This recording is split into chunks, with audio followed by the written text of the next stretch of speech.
Hey everybody, Trey here. Welcome back to another forecast discussion. Haven't done one of these in quite some time, but that changes today as we have a potentially significant severe weather event on tap for parts of the plains into the Midwest. SPC has outlined an enhanced risk level 3 out of 5 in the orange shaded region here. So basically northern and northeastern Oklahoma, up through the eastern third or so of Kansas, into far northwest Missouri and extreme southeast Nebraska, large, slight, and marginal risks extending outward from that. All hazards on the table for today. We have a tornado risk that is at a 10% hatch for that yellow shaded region here, so coinciding with the enhanced risk basically. 10% hatched does indicate threat for tornadoes, perhaps a couple strong tornadoes, EF2 plus tornadoes within that yellow stippled region here. So the threat for tornadoes is definitely elevated today. 5 and 2% areas surrounding that 10% hatched area. So large area of tornado risk for today, but that greatest threat is going to be in the yellow stippled region here from northern Oklahoma up into the kind of far northwest Missouri, extreme southeast Nebraska area. Damaging wind also going to be a threat today, 30% region there in the red shaded contour. So again, kind of the same areas, northern and northeastern Oklahoma, eastern Kansas, up into northwest Missouri, under the gun for the greatest threat for severe wind gusts and some large hail. Not going to be perhaps any significant hail today, really large 3-4 inch hail, but still some storms could produce hailstones upwards of 2 inches or so in diameter. So large hail certainly on the table, as are the other two hazards. So very potent severe weather threat on tap for today, particularly in the orange shaded region here. So just to go over quickly who's in and who's out. So this orange shaded region here does include the Kansas City metro area, places like Topeka, Manhattan, Lawrence, Kansas, down toward Emporia, the I-35 and I-135 corridors there in eastern Kansas, down toward the Wichita area. Wichita is in the level 3 out of 5 enhanced risk. Places like Sedan, Kansas, Arkansas City, down to Tulsa, Oklahoma, all under the gun for that level 3 out of 5 greatest risk for today. Oklahoma City metro area is in the level 2 out of 5 slight risk. We'll talk about why that's the case, why there's not a larger risk down this way here in just a second, but Oklahoma City and Norman under the gun possibly for some severe weather today, as is the Dallas-Fort Worth metroplex. You are just in the southern tip of that slight risk, level 2 out of 5 there, so a few severe storms are possible down there as well. So that is a brief overview of who's in and who's out. Let's go ahead and dive in. Let's see what's going on at the moment. This is our current visible satellite imagery, and we see quite a bit of cloud cover across the region. That is indicative of a lot of moisture transport over the region. These streams of clouds here making their way off toward the north. That has kind of changed since last night or so. We had very strong winds last night across the southern plains, and that really started to pump that moisture northward into the region. We'll take a look at the surface map in just a second. You'll notice these bubbly cumulus here across Kansas. That is indicative of some storms that are already starting to get going. I am recording this at about 9 a.m. Central Daylight Time, and we already have some robust storms going, some special weather statements out here for some of these stronger storms out across Kansas up into southern Nebraska. So this was expected. We were expecting to see some pretty early initiation here. Most of these storms, if not all of them, are elevated. And if we take a closer look at our radar data here, you can see why that's the case. I'm going to go back and take a look. This is our current radar. You can see a couple of special weather statements there in the Kinsley, Larned, Great Bend areas up toward Concordia, dealing with some more robust thunderstorms there. But if we go back and take a look at our 50-frame loop here, from the Dodge City radar, you'll see exactly why that's the case. This boundary here, this fine line you see moving to the southeast, that is our cold front. And the cold front's going to be a big player today. And you'll see that the cold front is moving off to the east-southeast, and the storm motion is off to the northeast. So storms are moving this way while the front is moving this way. So that is allowing storms that go up to almost immediately become elevated on the cool side of the front. So most of these storms are elevated at this time, and that is going to keep the severe threat at bay for the time being, mostly just an isolated large hail threat with these morning storms. We should see intensity and coverage start to tick up a bit by late morning to early afternoon or so. And the front here is going to be a critical player in this setup. We're going to discuss why that's the case in a second. But you'll see this fast motion here. This is one of my concerns potentially at least from a severe weather perspective, of why we might, one of the flies in the ointment, I should say, with this setup. Is the movement and speed of this cold front. We'll come back to that in just a second. So a lot of coverage here. Again, these storms, just an isolated severe threat this morning with mainly some isolated to marginally severe hail at most as these storms are elevated. But again, we should see an uptick in convective coverage along and ahead of the front out here across southern and eastern Kansas up into southeast Nebraska, northwest Missouri. By the time we get to late morning into lunchtime or so, by early afternoon, definitely, we should see storms start to blossom in coverage up here across that corridor. Down to the south, much more quiet here, just some cloud cover, again, indicating pretty intense moisture advection into this region. But no storms down here. We are dealing with a little bit of a cap. We'll look at the soundings here shortly. But we are expecting the areas down to the south to stay pretty clear of convection through much of the day until the main round of storms starts to fire by late this afternoon into early evening. So that is one of the differences here. Things might start to get a little bit messy here, given all these storms already in place up here across northern Kansas as the storms move off to the east. But down here could be a little bit more of a discrete storm mode that develops, and we'll go into why as we go through this video. All right, some upper air maps here using the SPC mesoanalysis page. This is our current 500 millibar maps. For current 500 millibar map, and it's not hard to see what is going to be our main driving factor for severe weather today in the mid-levels of the atmosphere. It's this big old trough you see right here, centered really over the Utah, Colorado, Arizona, New Mexico border regions here, kind of the Four Corners region. That is expected to continue to move off to the east today and eject into the plains, taking on a little bit more of a negative tilt. And this has been an interesting progression with this trough.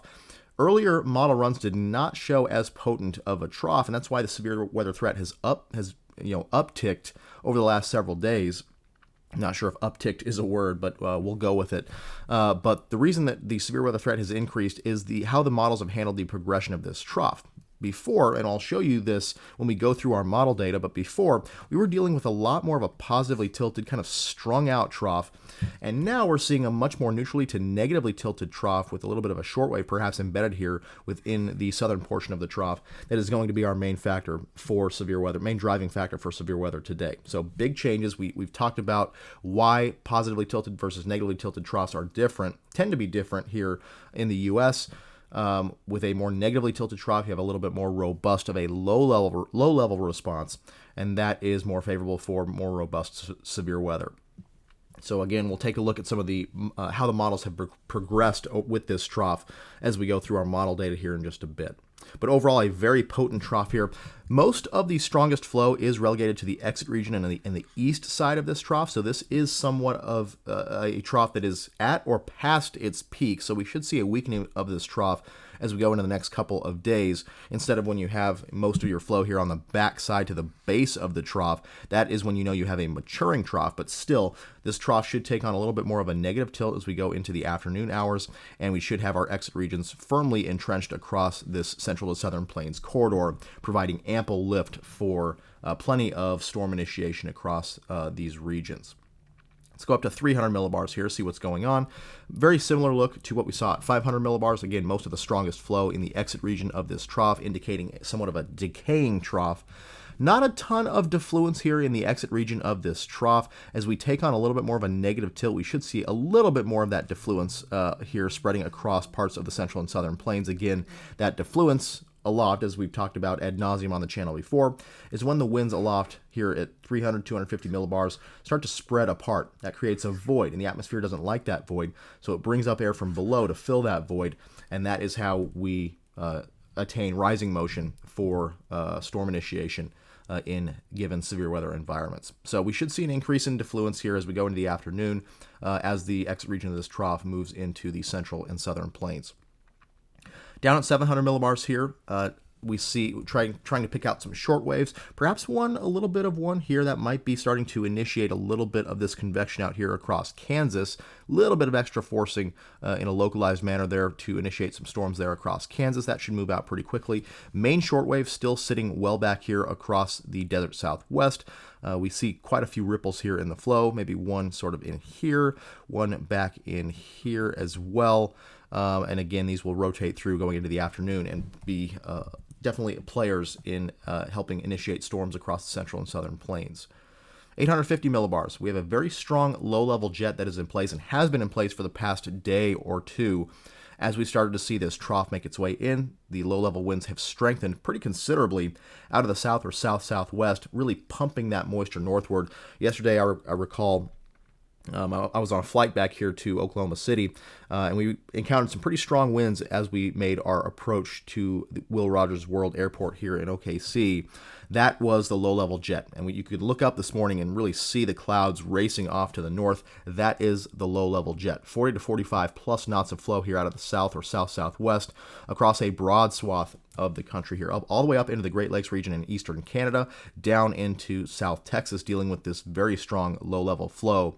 And as we know, that low-level flow, as it's strong, when it's strong, is favorable for enlarging those low-level photographs and increasing the threat for significant severe weather, including tornadic supercells. We'll go into that a little bit more deeply here in just a second, but that low-level jet is expected to remain in place across the day as this trough makes its way in, as we maintain this troughing on the east side of the Rockies. We'll see those winds maintain their strength here across the southern and central plains into the Great Lakes region especially, and then we'll see a nocturnal ramp up in that low-level jet, as we typically do here in the plains.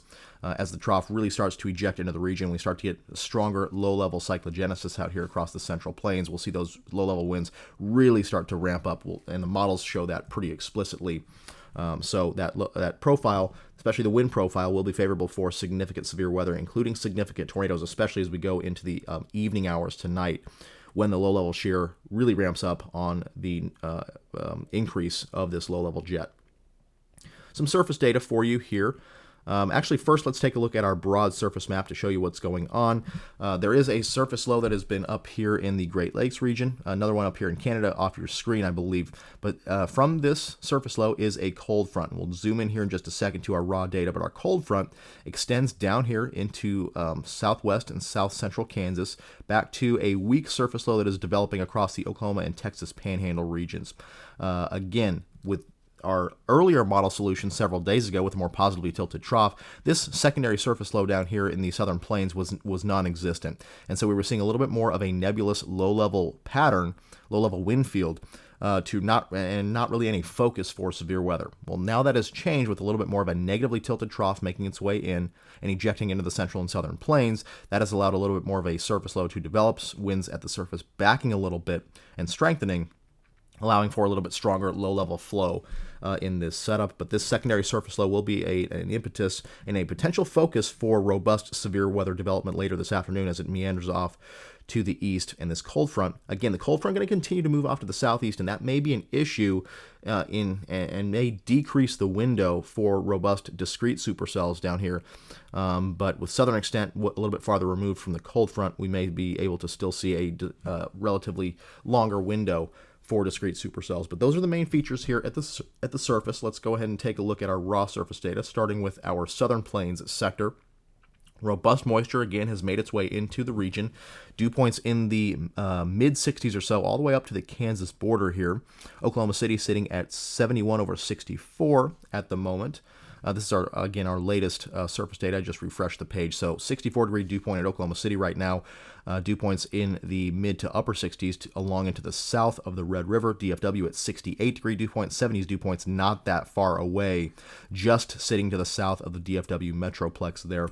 So robust moisture at the surface making its way to the north. Nice backed low-level wind field here. Winds out of the south-southeast, continuing to pump that moisture northward. You can see the signs of that secondary surface low developing out here across the northern Texas panhandle into the Oklahoma panhandle. At least a broad circulation here out across this corridor, and that is where our secondary surface low is developing and will meander off to the east-northeast as we go into the day today. And ahead of that may be a relatively maximized corridor of storm development here and robust storm development out ahead of this surface low.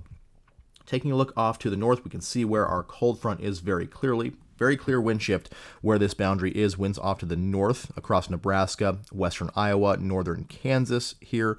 Winds out of the south in the warm sector. So our cold front is situated right in here at this current time. And again, as we saw on the radar data, it is moving to the south and southeast pretty quickly, and that may be a limiting factor with the severe threat today.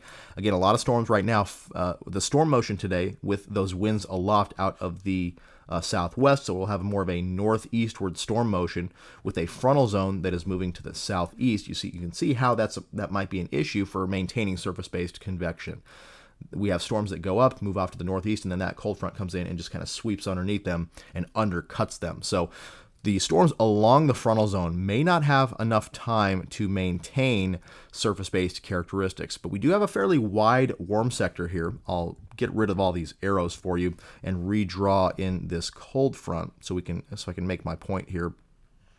But as this moves off to the east, we'll still have a pretty wide warm front. You can 60s dew points down here across eastern Oklahoma into northwest Arkansas. Those will continue to stream northward with time. So we do have a pretty broad warm sector here. We will have a pretty broad warm sector up into Kansas and especially down here to the south across Oklahoma. So we do have plenty of real estate for perhaps some development out ahead of the cold front, which will have obviously a longer window ahead of this surging cold front to act as discrete supercells and produce all severe hazards.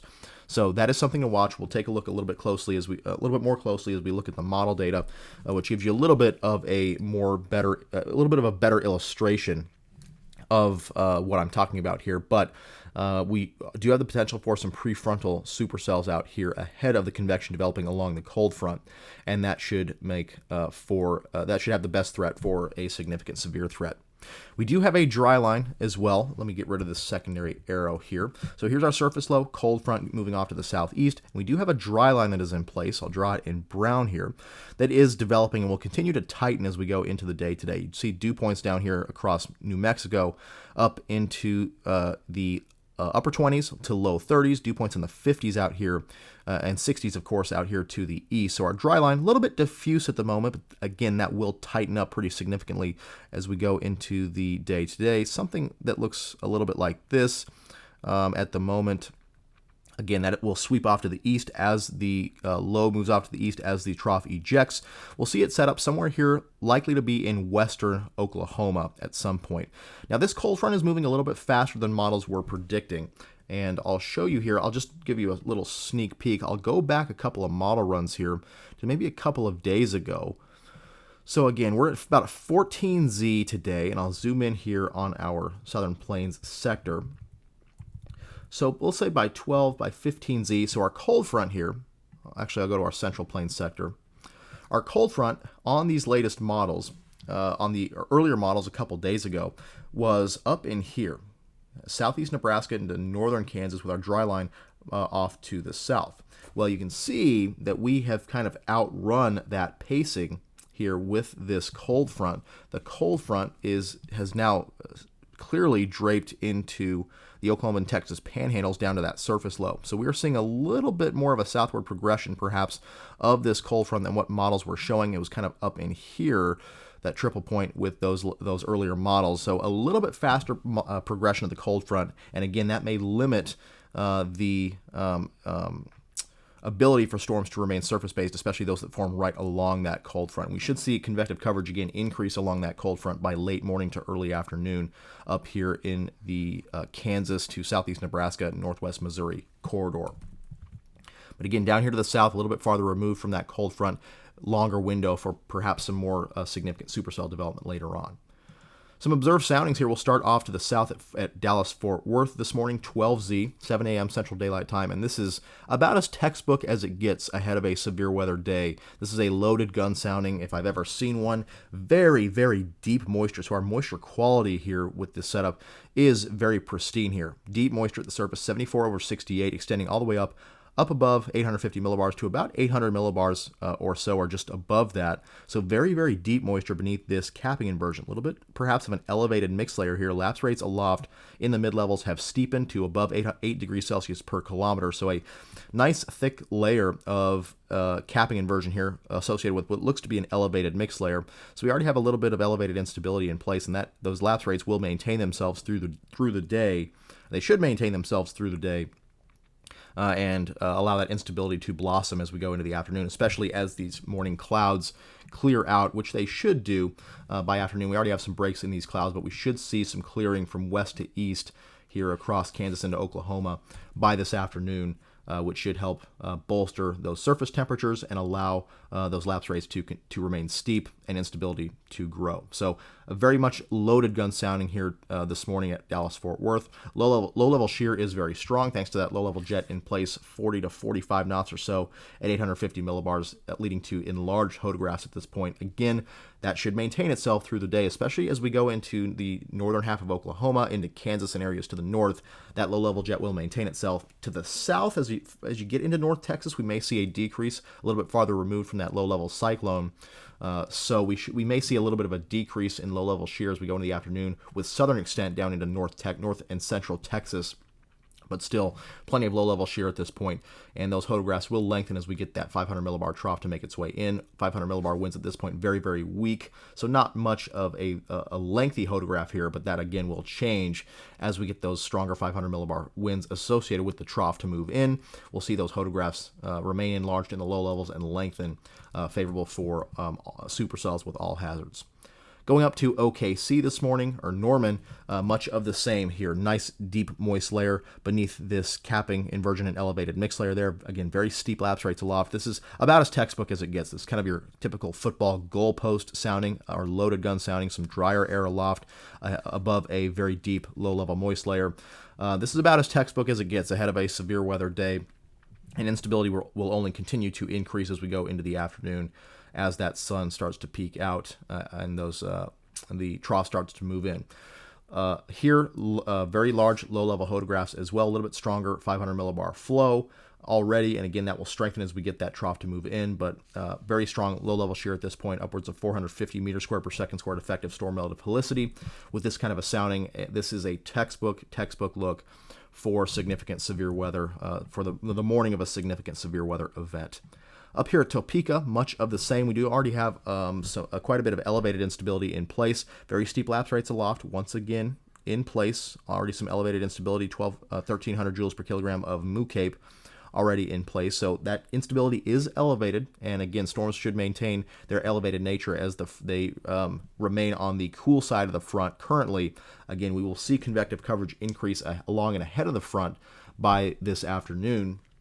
And those will have our best chance of maintaining surface-based characteristics, at least until the front starts to interact with them. But this is, again, a very favorable look. Plenty of elevated instability, steep lapse rates aloft, with not quite as high surface moisture. Again, that moisture plume still relegated here to the south, but still 73 over 59 moisture extending up above 850 millibars. So very deep moisture, steep lapse rates aloft. This is a thermodynamic profile favorable for severe hail. And should maintain supercells as that instability grows into the afternoon. Very large low-level shear as well. So all in all across the board, across the severe weather threat region for today, we have a very, very favorable look for severe weather. This is pretty textbook for the morning of a significant severe weather event. All right, let's take a look at some model data here. I will go back to our current 12Z NAM run that is hot off the press, and we'll go to our 500 millibar map here. So this is some NAM data, 500 millibars. This is our trough out here across the western half of the country, across the Four Corners region. Again, that is expected to make its way off to the east, continue making its way off to the east, and we'll take on a little bit more of a negative tilt as we go into the afternoon. This is at 0Z, and you can see if we were to draw an axis here through this jet streak, it is definitely negatively tilted back toward the left. That has allowed a little bit stronger of a low-level response, keeping that low-level jet strong, that surface low development going through the afternoon.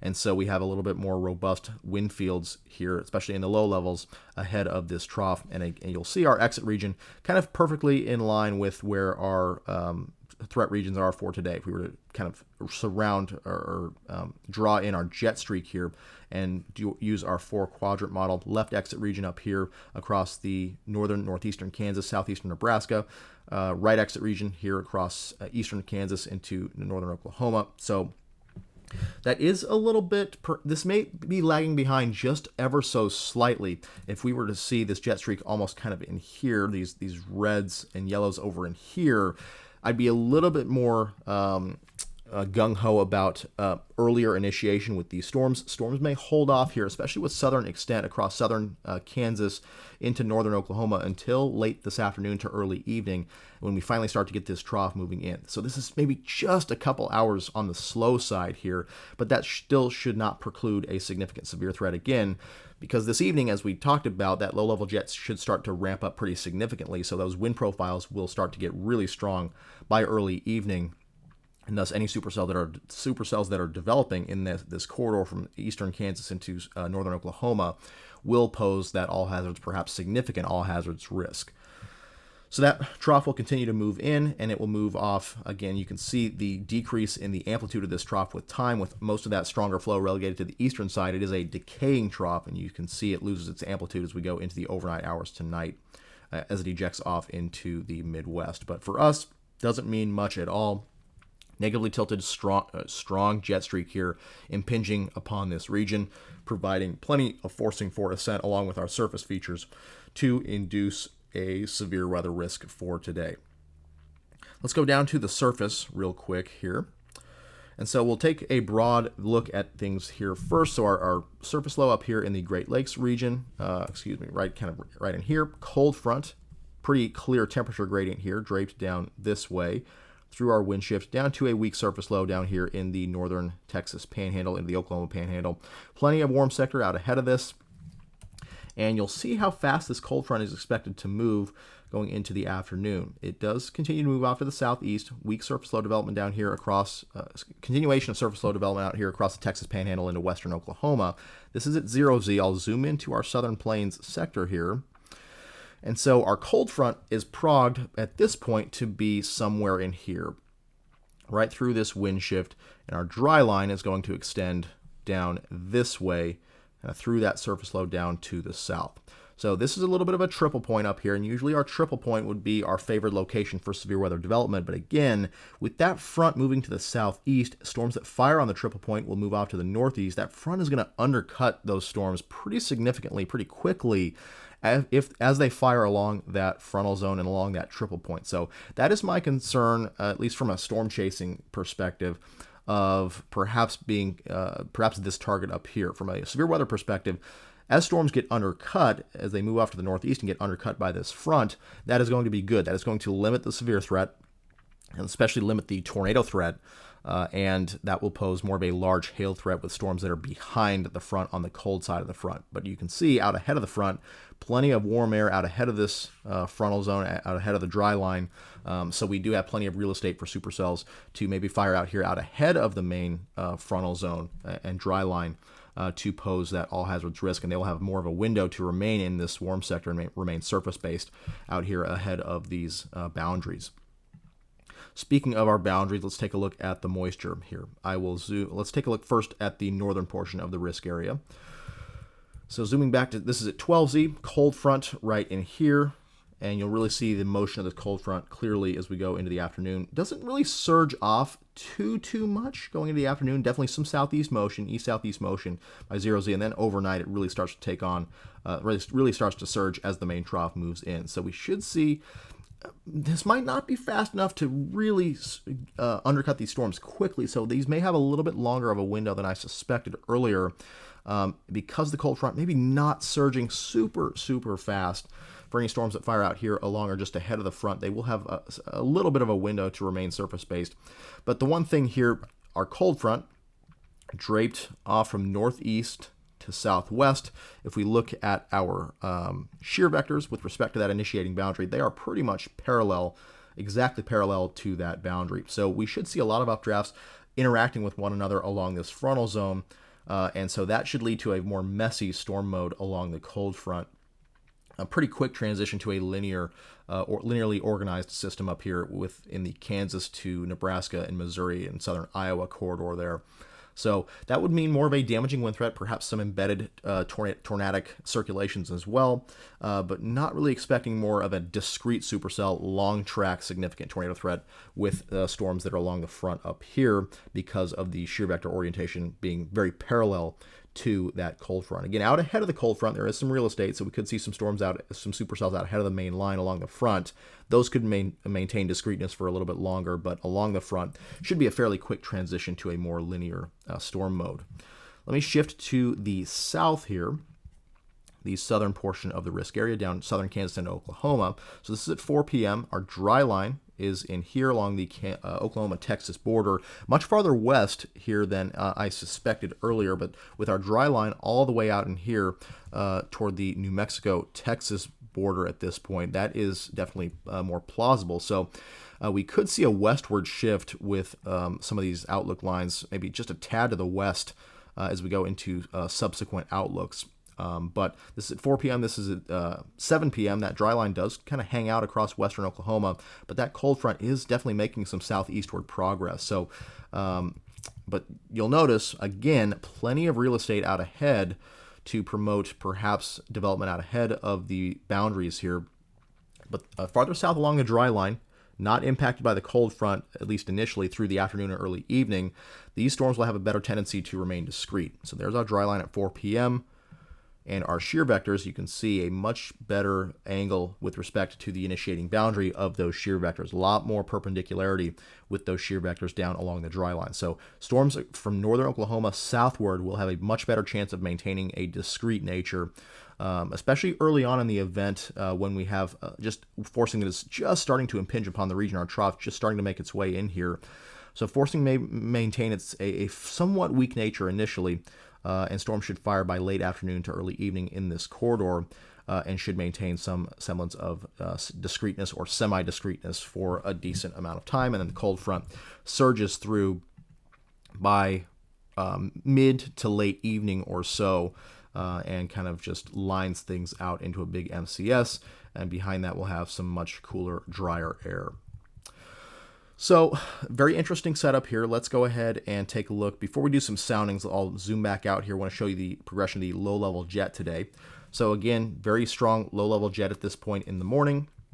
We move into the afternoon, and by midday, that continues to maintain itself across the eastern Kansas corridor, which is why even though the storm mode up here into eastern Kansas, northwest Missouri may be a little bit more linear, it should still have the threat for a few embedded circulations, tornadic circulations, because of such strong low-level shear here, 50-plus knots or so at 850 millibars. So that maintains itself. Nice 35 to 40-plus knots of flow all the way into western Oklahoma for those supercells firing, any supercells that fire down there. This is at 7 p.m. And then after that, we see a very strong ramp up in the low-level jet across eastern Kansas, Missouri, northeast Oklahoma. And this may be when the tornado threat is maximized. We should continue to see strong low-level warm, moist advection with that strong low-level jet in place, and that should offset any surface cooling that takes place. And usually with nightfall, we see a stabilization of the low levels and therefore a tendency for storms to remain more elevated. But with such strong low-level shear, that means, and such strong low-level jet, that means we'll still continue to see strong low-level warm, moist advection. And those temperatures may not cool rapidly enough to really stabilize the low-level atmosphere. So we could see the tornado threat maximize here by 0 to 30 or so by sunset, and just a few hours after sunset in this corridor here, eastern Kansas into northern and northeastern Oklahoma, could be our favored corridor for some significant tornadoes there just after dark. And that is, of course, all the more dangerous when you don't have any daylight to see these storms coming at you. So very dangerous situation here developing perhaps just after sunset across this corridor. That is perhaps the main reason for this 10% hatched risk area is storms as they move into the early evening hours into this very strong low-level jet. That could be a very dangerous situation. But let's take some soundings across the region. We'll take a progression of soundings here. Initially, I'll take one here, 18Z up here in the northeastern Kansas corridor ahead of the cold front, and you'll see that we maintain a semblance of strong low-level shear here. Very strong, nice looped Photographs there in the low levels. Instability still on the weak side here by midday or so. That could be a product of the cloud cover up here kind of hanging around. But enough forcing along the cold front to force those storms up, so shouldn't be too much of an issue. Again, the storms along the cold front may become elevated pretty quickly, but anything that does stay out ahead of the front will have the threat for some spin-up tornadoes and some damaging winds there through early afternoon. Now let's get into the late afternoon when storms may start to fire down here to the south a little bit. So we'll take one up here, kind of the Manhattan, Kansas area, one down here in southern Kansas, just to the south of Wichita, and then we'll take one down here along the dry line to the west of the Oklahoma City metro area along I-40. So up here, very much the same across northeast Kansas at this point. This is at Manhattan, Kansas. So northeast Kansas, just west of the KC metro area, still large low-level shear, elongating photographs, plenty of instability there for a severe threat. Low levels, not a ton of low-level instability there to speak of, but with the features in play, the strength of the cold front, strength of the trough, shouldn't be too much of an issue there. Down to the south, we maintain that stronger low-level shear, a little bit weaker low-level jet to the south. We do have this little bit of a kink here in the mid-levels. That could be a little bit of that weakness. Again, we're still just ahead of when the actual trough is set to move in. So that little kink this is quite low in the atmosphere here. Usually with this sort of veer signature, this kink in the hodograph, the higher up it is in the atmosphere, the less impact it has on the overall progression of storms and the characteristics and behavior of the storms. Here it's a little bit in the lower portion of the atmosphere, so that could preclude really strong, persistent mesocyclones here, but I don't think that's going to last a long time. This, again, is a little bit of a weakness here in the low to mid levels. That should change when the trough moves in by late afternoon to early evening. Down here in Oklahoma, this is more of a large hail sounding, a little bit of capping remaining down here to the south as well, but plenty of instability, weak low-level shear, with strong deep layer shear for supercells, almost 50 knots of 0 to 6 kilometer shear. That should support a severe threat in the form of any supercells that do fire early on in this environment down into western Oklahoma should have more of a large hail and damaging wind risk before the tornado threat ramps up toward sunset. So more of a tornado threat with embedded circulations within the line, and of course any discrete supercells out ahead of the line up here in the eastern Kansas corridor early on, with more of a large hail threat down here from southern Kansas southward into western Oklahoma during the afternoon hours. And again, initiation may be delayed here in the western Oklahoma corridor until that low-level shear ramps up by 0Z, 7 p.m. Central Daylight Time, when that trough finally starts to move its way into the region. Okay, this is at 0Z, so we'll take one here, kind of the Kansas City metro area, then down toward the just east of the Wichita area, between Wichita and Emporia, and then one down here in kind of northern Oklahoma ahead of that triple point, and then one down here just west of the OKC metroplex once again. So Kansas City here, this is at 7 p.m. Central Daylight Time. Not much has changed here. Still a little bit of a kink in the low levels of the hodograph there, so I don't think it's going to be too much of an issue, especially with more of a linear mode. That low-level shear is strong, so that should promote some spin-ups there within the line. Plenty of instability, especially in the mid-levels there, with that steep lapse rate plume in the mid-levels of the atmosphere. But 1,500 joules per kilogram mixed layer cape with strong deep layer shear should maintain that severe threat up there in more, again, of a linear configuration.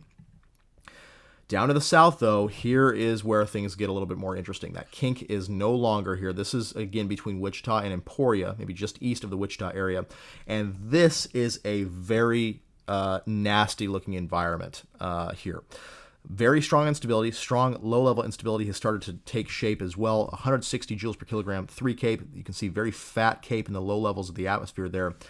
So that is very favorable. Upwards of 2,200 joules per kilogram mixed layer cape. So deep layer instability is very strong with very strong low-level moisture. And this kind of a hodograph. Nice looking curvature there in the low levels of the hodograph. Very lengthy hodographs, upwards of 60 knots of effective bulk shear. This is certainly an environment that would favor significant tornadoes, especially down here to the south, where forcing is a little bit slightly weaker, slightly less impact from the cold front, and especially with any supercells out ahead of the cold front, they would be able to have all severe hazards possible, including significant tornadoes in this kind of environment.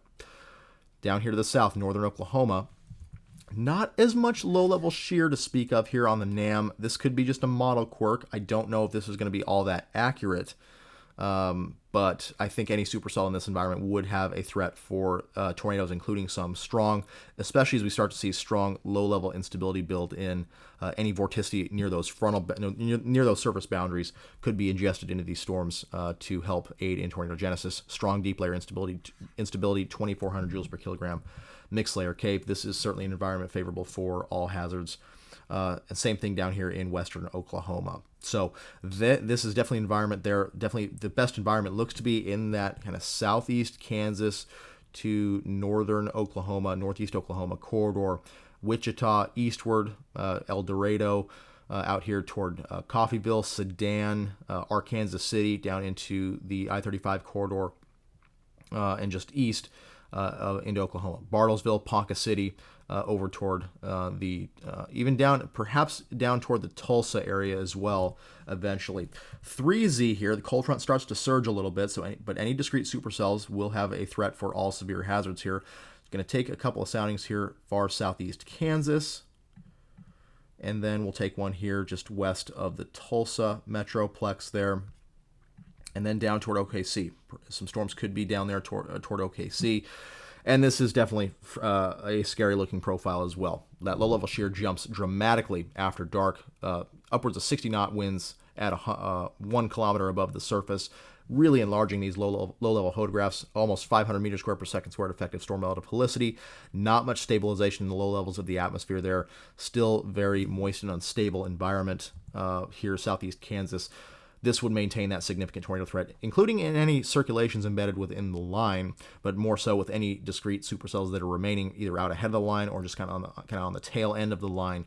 They would have the best chance of producing significant tornadoes. Down here in northern Oklahoma, once again, very much a similar environment there as well. Again, this is at 10 p.m. Central Daylight Time. Down here in the Oklahoma City metro area, not quite as strong low-level shear, but certainly enough to support a tornado threat with this much instability in place. All hazards on the table for any supercells there in the Oklahoma City metro area. Haven't done anything farther to the south. Let me do one quick sounding here. We'll take a 0Z sounding just kind of in the Denton area there, and then one at 3Z there just to the north of the Dallas-Fort Worth metroplex, just to show you down there. Low-level shear should be a little bit weaker down here, but certainly an environment favorable for all hazards. Mostly more of a large hail damaging wind threat, but maybe a tornado or two down here as well, with a little bit of low-level shear to speak of and strong instability in play. This is at 3Z. That tornado threat could ramp up there very close to the DFW metroplex by early to mid-evening. So definitely keep an eye out down there, although we start to get, again, a little bit farther away from the actual forcing in the mid and upper levels of the atmosphere, so storm coverage should be more isolated down here with southern extent down to the south of the Red River especially. All right, let's look at some model data, some convection-allowing model data here. So this is, let me put up the latest HRRR run. This is the 13Z HRRR. So our latest run. You can see it's modeling that convection pretty nicely across Kansas. Has quite a few storms there. Again, they will maintain their elevated nature through the morning. Then by afternoon, we start to see a lot more development here near and just ahead of the front, down from central to east central Kansas down the line into northern Oklahoma. These will have a chance of producing all severe hazards, including a couple of tornadoes, large hail as well. Again, with northern extent, that low-level shear initially is stronger. Down here to the south, a little bit weaker, so more of a large hail threat down here with storms in southern Kansas to northern Oklahoma, with a little bit higher tornado threat up in here. As long as these storms remain surface-based, again, that is a question here. Where that cold front is key compared to these storms. If these storms fire right along the cold front, it's probably going to undercut those storms fairly quickly, and they would be relegated to the cool side of the front, and therefore have more of a large hail threat. But those storms that can stay out ahead of the front, perhaps these right in here, impinging upon the Kansas City metroplex, this is at 5 p.m., they would have the best shot of producing tornadoes there during the mid to late afternoon hours. We see storm coverage increase by evening. The HRRR definitely has a pretty quick transition to more of a linearly organized complex here, down as far south as the OKC metroplex, with very isolated activity down to the south. Later on, we see more stuff toward, this is at 7Z, so after midnight here, more stuff down here in the North Texas region, but not a ton in the way of discrete supercells here for this portion of the outlook out here in OKC. We do need to monitor out here in the open warm sector for perhaps some supercell development there well ahead of the cold front. That could be something to watch for that significant tornado threat going into the evening. A few of the runs yesterday had quite a bit of activity, discrete supercell activity ahead of the main frontal line, so we'll have to watch that for sure. It's very tough to tell whether that's going to be the case or not. If we look at the NAM data, I don't see a ton in the way of low-level confluence bands out here in the open warm sector. Perhaps something right in here, a little bit of a kink in the isobars there leading up into northern Oklahoma, so we'll have to watch that. Maybe a more subtle forcing mechanism for open warm sector storms. But don't really see a ton in the way of confluence. Maybe right in here, perhaps. It's just something we're going to have to monitor as we go into the afternoon, keeping an eye on the surface data. Here at 850 millibars, sometimes you can see some confluence bands out ahead in the open warm sector. Very, very subtle, if anything. Not seeing a ton in the way of confluence bands there, but if we do see a little bit of a confluence band develop, that could be a nice subtle forcing mechanism for discrete supercells in the open warm sector. So we'll have to watch that very, very closely to see if that does take shape. Let's take a look at some of the other models here. The WRF ARW model. So this is just another cam we like to look at. Lots of activity here. You can see the fine line of the front. Most of the activity is relegated to the back side, the cool side of the front, and will maintain an elevated nature going into the afternoon. We do see down here some supercell development, or perhaps just ahead of the front in southern Kansas there by mid-afternoon. This is at 5 p.m. They start to, and this is also concerning as well. ARW is showing some isolated supercells here just to the north of the OKC Metroplex by early evening. This is at 8 p.m. Central Daylight Time. Isolated supercell down there on the tail end of the line. That would pose an all hazards risk, including the threat for significant tornadoes there by early evening as that low-level jet ramps up. Then we see a pretty quick transition to a line as we go toward midnight there, 9, 10, 11. Midnight, pretty solid line here going through this area. Central to eastern Oklahoma, southeast Kansas into Missouri and southern Iowa. Some embedded tornadoes will be possible as we go into the nighttime hours, so keep those weather radios handy as this will be well after dark, after most people go to bed there. So could see some spin-up tornadoes in this line, and they could be strong given the amount of low-level shear in place, although they probably won't be long track necessarily because of the linear nature of the storms. But damaging winds will take over at this point as well, damaging straight line winds. NSSL WRF, just another model we like to look at. All that convection on the backside of the cold front. So most of this convection here going into the morning hours should maintain an elevated nature behind the cold front. But again, by afternoon, we start to see perhaps some more development out here. And this is what I'm talking about. This is very concerning here. Some beans out in the open warm sector well ahead of the frontal zone could need to be watched for that severe threat as we go into the late afternoon to early evening hours. But additional development out here to the south, southern and southeast Kansas, down into the northern Oklahoma vicinity. They would have a chance to be discrete supercells. You can continue to see this. Looks like the very stout confluence band here maintains itself through the evening. Any storm that can sustain itself along that will have that significant all hazards threat, and then more of a line develops here through the evening hours. So kind of mixed signals here from the cams. Looks like, again, early convection across Kansas will maintain an elevated nature to the cool side of the front. So mostly a large hail and maybe a damaging wind gust here or there, but elevated storms tend to not produce as much damaging wind here. So that's some good news here for this portion of the event. But the main round should be this evening when storms start to fire here, southeast Kansas into western and northwest Oklahoma. That could be our main round of storms that we'll have to watch for discrete supercell activity, and that would pose a risk for all severe hazards, perhaps some significant, especially as they move here toward northeast Oklahoma, southeast Kansas, where the low-level shear is strongest. So very intricate setup here today. Something definitely kind of our first big-time event of the secondary season here, excluding tropical cyclone events, and a lot of factors at play today. A lot of mixed signals here with this event. It's definitely not a slam dunk sort of tornado outbreak, but there is a threat for tornadoes, perhaps some strong today, especially within the enhanced risk area. Level 3 out of 5 currently across in the orange shaded region. So far southeast Nebraska, northwest Missouri, southward and through eastern Kansas, up into northern and northeast Oklahoma. So that includes places like Tulsa, Ponca City, Bartlesville, Wichita, El Dorado, up toward Emporia, Manhattan, Lawrence, Kansas City. You are in that greatest level 3 out of 5 threat for today. Level 2 out of 5 slight risk in the yellow shaded region here extends all the way into North Texas, so that includes the Dallas-Fort Worth Metroplex, Oklahoma City, Norman, over towards Springfield, Jefferson City, Missouri, and up into southern Iowa with a marginal risk surrounding that. All hazards again on the table. Tornado threat is maximized in the yellow stippled region there within the enhanced risks. So here in eastern Kansas, southward into northern and northeast Oklahoma, includes Wichita, includes Kansas City, Manhattan, Lawrence, El Dorado, Emporia, almost to the Tulsa Metroplex, Tulsa metro area there. And again, that should maximize, the tornado threat should maximize late this afternoon into early to mid-evening as that low-level jet ramps up. Storm mode is a bit of a question mark at this point, but any discrete supercells, either ahead of the dry line that are surface-based or well ahead in the open warm sector, will have that greatest threat for significant tornadoes here this evening. Large 2 and 5% areas surrounding that. 5% it goes south of the Red River, just north of the Dallas-Fort Worth area, including OKC and Norman and Tulsa in that 5% tornado risk area. There, damaging wind also going to be a threat, especially as storms congeal into more of a line. So early on, surface-based storms that remain will be more of a line up here with northern extent down into the southern extent.